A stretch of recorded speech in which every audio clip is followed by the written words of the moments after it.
You can pull away, and you're done. Cool. All right, hand that camera over.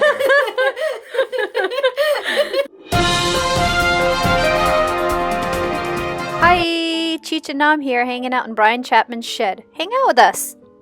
Where is this shed located in the world?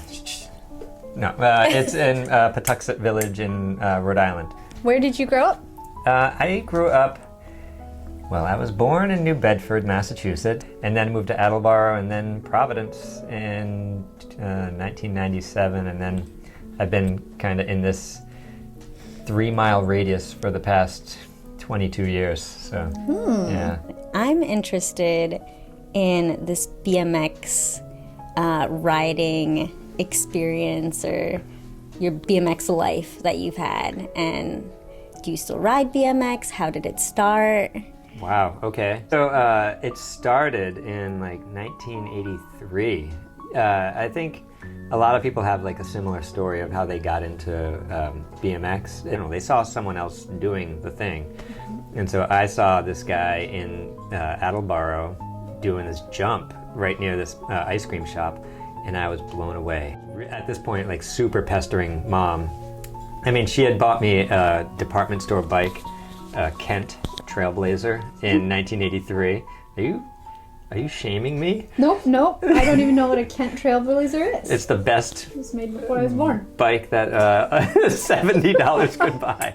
And but then I found on the Want advertiser, which was the 1983 Craigslist, Super Goose, and my mom bought that for $90, and my life changed. And I raced on that, and then progressively put some pegs on it, started doing freestyle, and then fast forward 36 years, and I'm still doing it. Yeah, I do ride from time to time. I ride flatland though exclusively.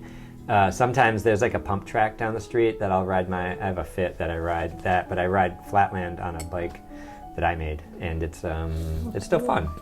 So when you were saying like the difference between the different schools of BMX, what flatlanding requires of the individual, like that you are into repetitive motions until you land it, I'm seeing some parallels to a person who has stayed very close to home and works in a 300 square foot space, like doing things repetitively until you get it right. I also see it in the detail work that you put on your frames. I know, I'm an easy nut to crack apparently. I don't know, am I cracking nuts? No, just you got me pegged. I love pegging. Yeah, no, I feel like I'm not difficult to read. It's my personality, and it makes this line of work very satisfying for me. I get my inspiration not just from BMX, but from all walks of the bike world and beyond.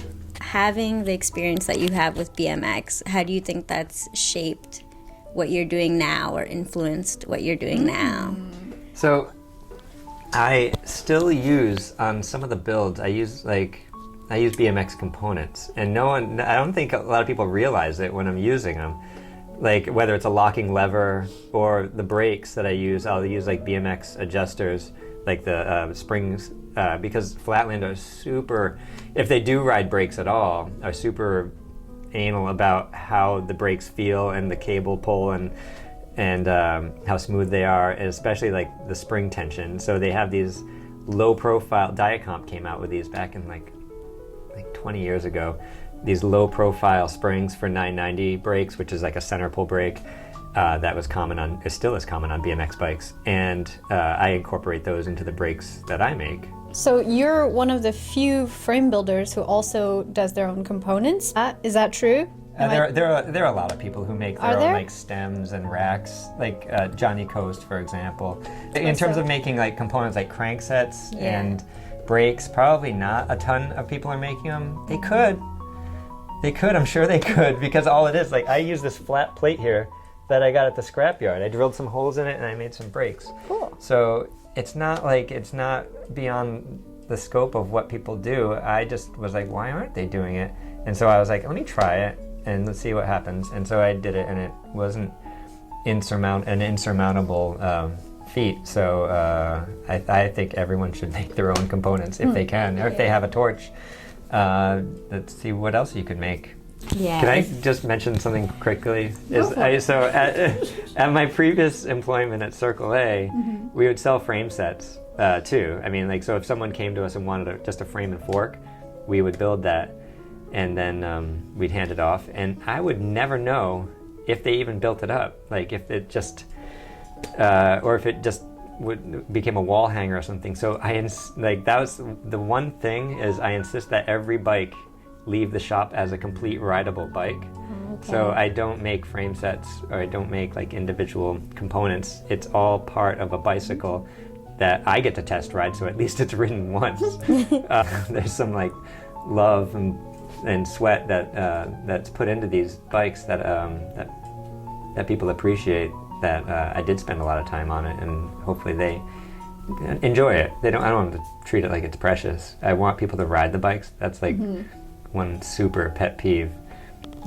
But I really want people to hammer on the bike. So I take my bike and beat the hell out of it as much as I can, because I want to see what it's capable of, and I enjoy riding my road bike off-road mostly. So I don't know.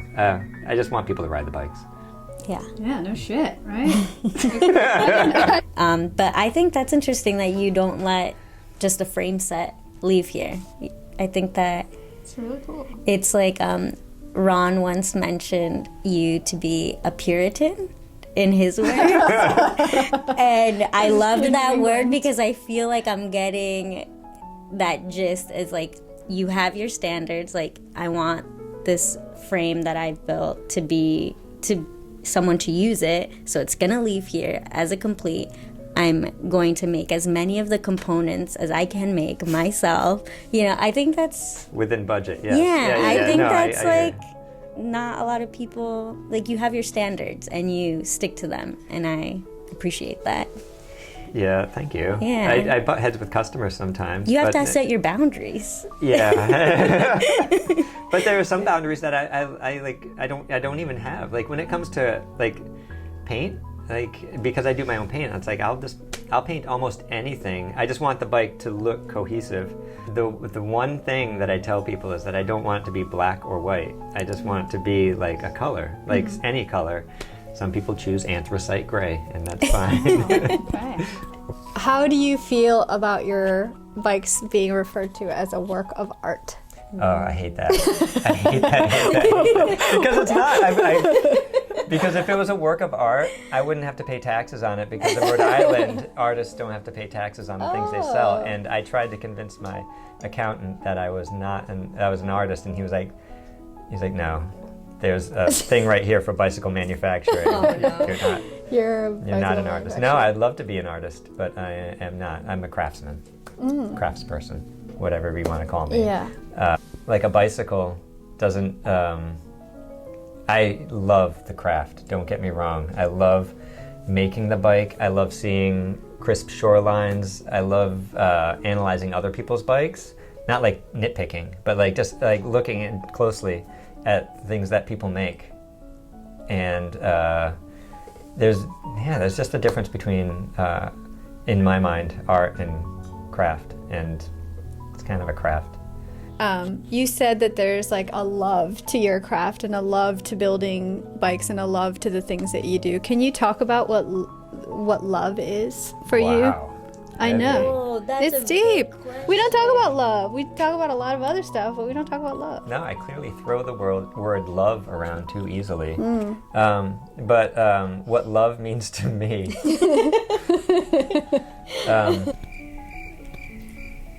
I can't explain it. I don't know.